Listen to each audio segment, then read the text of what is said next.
articles of this kind, quote me a genuine price." "I cannot, Michael Semenovitch. Believe me, I cannot. What a man cannot do, that he cannot do." The speaker ended by advancing another half rouble per head. "But why hang back with your money?" said Sobakevitch. "Of a truth, I am not asking much of you. Any other rascal than myself would have cheated you by selling you old rubbish instead of good genuine souls, whereas I should be ready to give you of my best, even were you buying only nut kernels. For instance, look at wheelwright Michiev. Never was there such a one to build spring carts, and his handiwork was not like your Moscow handiwork, good only for an hour. No, he did it all himself, even down to the varnishing." Chichikov opened his mouth to remark that, nevertheless, the said Michiev had long since departed this world, but Sobakevitch's eloquence had got too thoroughly into its stride to admit of any interruption. "And look, too, at Probka Stepan, the carpenter," his host went on. "I will wager my head that nowhere else would you find such a workman. What a strong fellow he was!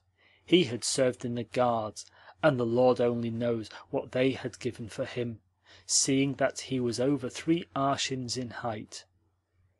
Again Chichikov tried to remark that Probka was dead, but Sobakevitch's tongue was borne on the torrent of its own verbiage, and the only thing to be done was to listen.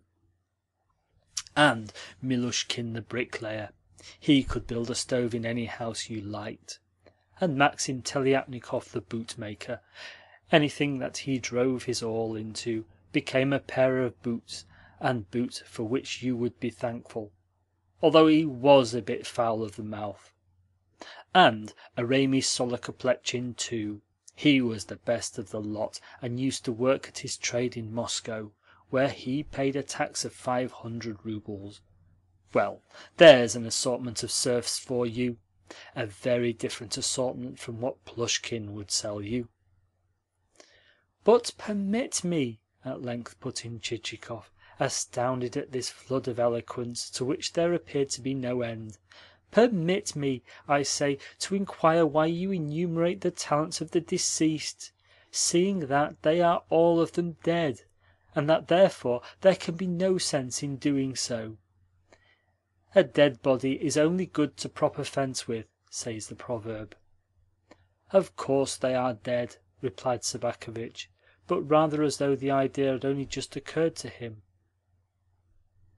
"Of course they are dead," replied Sobakevitch, but rather as though the idea had only just occurred to him, and was giving him food for thought. "But tell me now, what is the use of listing them as still alive? And what is the use of them themselves? They are flies, not human beings." "Well," said Chichikov, "they exist, though only in idea." "But no, not only in idea. I tell you that nowhere else would you find such a fellow for working heavy tools as was Michiev. He had the strength of a horse in his shoulders." And with the words Sobakevitch turned, as though for corroboration to the portrait of Bagration, as is frequently done by one of the parties in a dispute when he purports to appeal to an extraneous individual who is not only unknown to him but wholly unconnected with the subject in hand, with the result that the individual is left in doubt whether to make a reply, or whether betake himself elsewhere.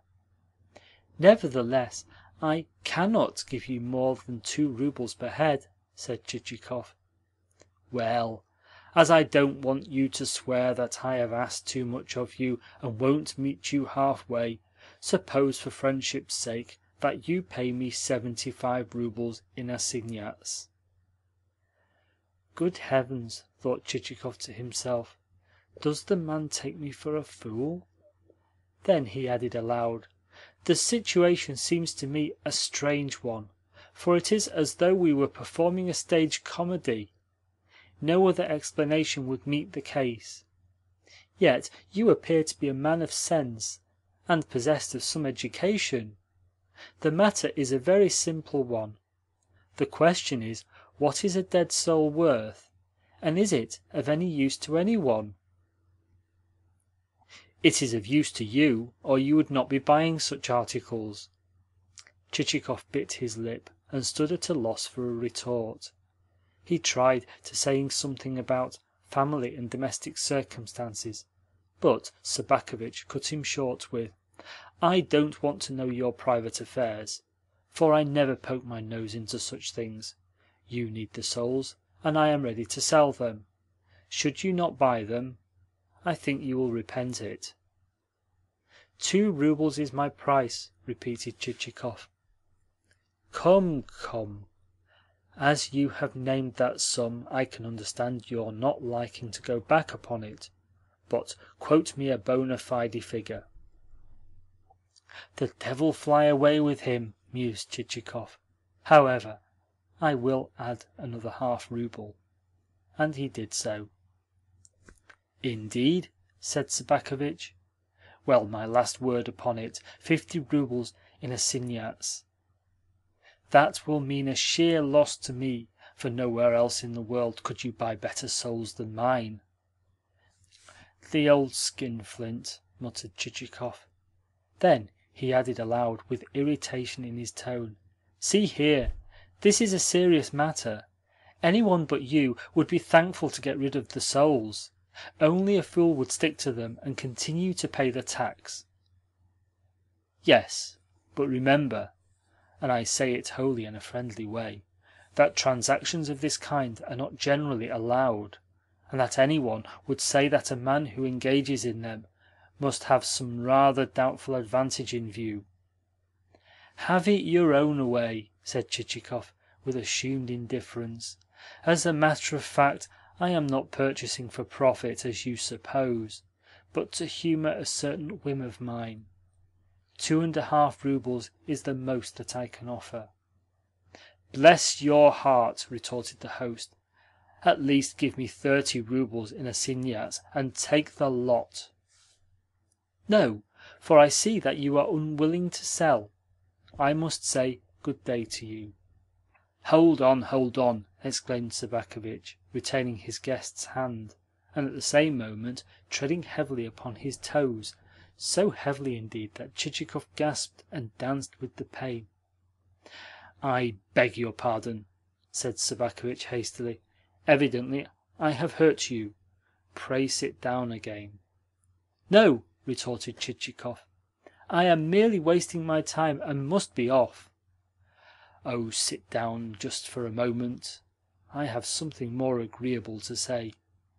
And, drawing closer to his guest, Sobakevitch whispered in his ear, as though communicating to him a secret, "How about 25 roubles?" "No, no, no!" exclaimed Chichikov. "I won't give you even a quarter of that. I won't advance another kopeck." For a while Sobakevitch remained silent, and Chichikov did the same. This lasted for a couple of minutes, and meanwhile the aquiline-nosed For a while Sobakevitch remained silent, and Chichikov did the same. This lasted for a couple of minutes, and meanwhile the aquiline-nosed Bagration gazed from the wall, as though much interested in the bargaining. "What is your outside price?" at length said Sobakevitch. 2.5 roubles. "Then you seem to rate a human soul at about the same value as a boiled turnip. At least give me 3 roubles." "No, I cannot." "Pardon me, but you are an impossible man to deal with. However, even though it will mean a dead loss to me, and you have not shown a very nice spirit about it, I cannot well refuse to please a friend. I suppose a purchase deed had better be made out in order to have everything in order?" "Of course." "Then, for that purpose, let us repair to the town." The affair ended in their deciding to do this on the morrow, and to arrange for